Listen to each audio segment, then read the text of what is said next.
사랑의 샘, 평화의 소리, KCR 뉴질랜드 뉴스입니다. 아덤 총리는 사모아 총리의 초청으로 기업, 종교 및 지역사회의 지도자들과 함께 여야 의원들로 구성된 대표단을 이끌고 있습니다. 이는 짧고 활발한 이틀간의 방문이며 사모아의 독립 60주년이자 뉴질랜드와 우호 조약이 체결된 날을 기념하는 방문입니다. 아던 총리는 우리는 다른 어떤 나라와도 이런 종류의 조약을 맺지 않았으며 우리의 독특한 우정은 계속 확장되고 깊어질 것이라고 말했습니다.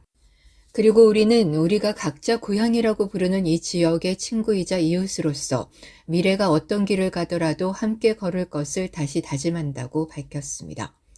사모아는 최근 몇 달 동안 외교적 방문 국가였으며 태평양 제도 포럼에서 핵심적인 역할을 하고 중국과 양자 협정을 체결했습니다.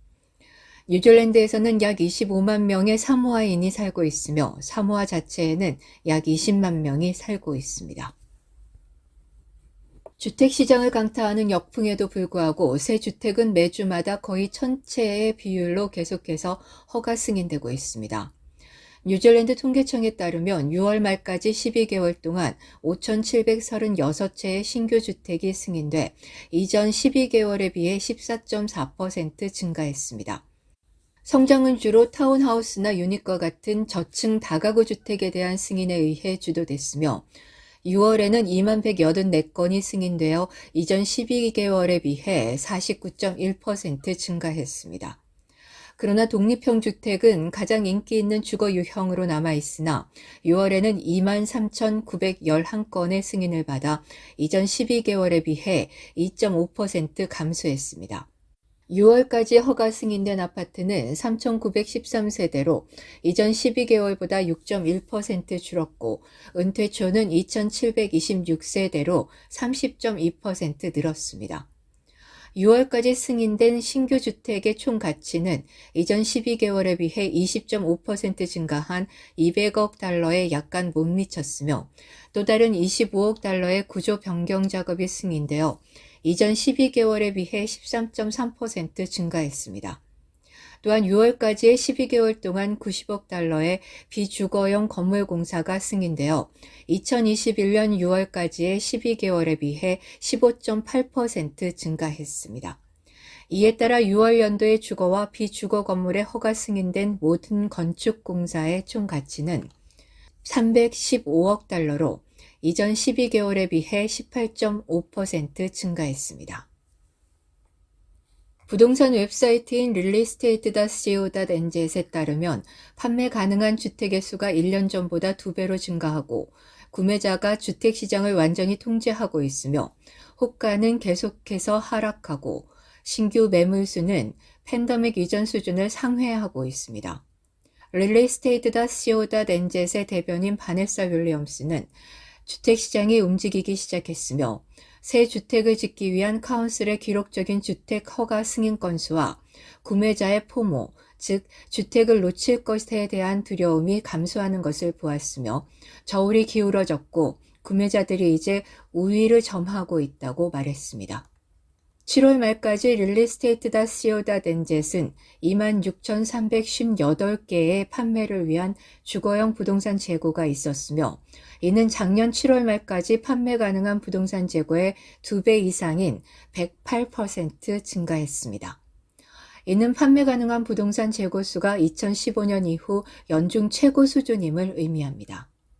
realestate.co.nz에 등록된 부동산의 전국 평균 호가는 2022년 1월 최고점인 99만 4,885달러에서 7월 90만 7,411달러로 8.8% 하락했습니다. 오클랜드 평균 호가는 2020년 1월 최고점인 120만 9,330달러에서 7월 112만 7,236달러로 11.9% 하락했습니다. 한국여성건강증진회 KWWCG 한국어 상담원입니다. 복지와 건강 그리고 연금 등 궁금하신 모든 사항을 상담해 드립니다. 매주 수요일 오전 9시에서 오후 4시까지며 상담 전화는 022-510-8224입니다. 감사합니다. 국회가 정치인들에게 중국 기업이 소유한 동영상 공유 소셜 네트워크인 틱톡이 안보 위험이라며 사용하지 말 것을 촉구했습니다. 뉴스허브는 트레버 멜러도 국회의장이 지난주 모든 정당에 이메일을 보내 업무용 장비로 틱톡을 사용할 경우 중국 정부가 장비에 저장된 자료에 접근할 수 있다며 사용 자제를 촉구했다고 보도했습니다.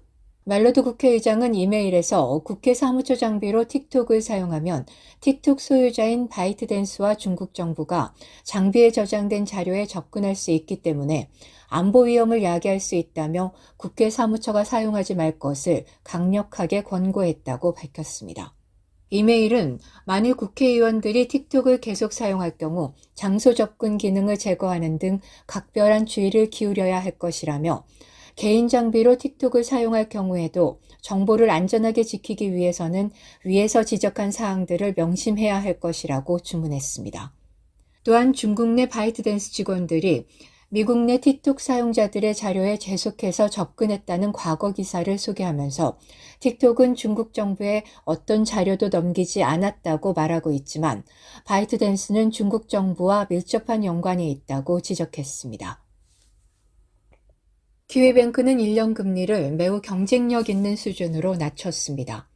지난 3주 동안 모기지 이자율은 일반적으로 안정적이었으나 키위뱅크는 1년 금리를 0.24% 인하한 4.95%, 2년 고정금리를 5.45%로 각각 인하했습니다.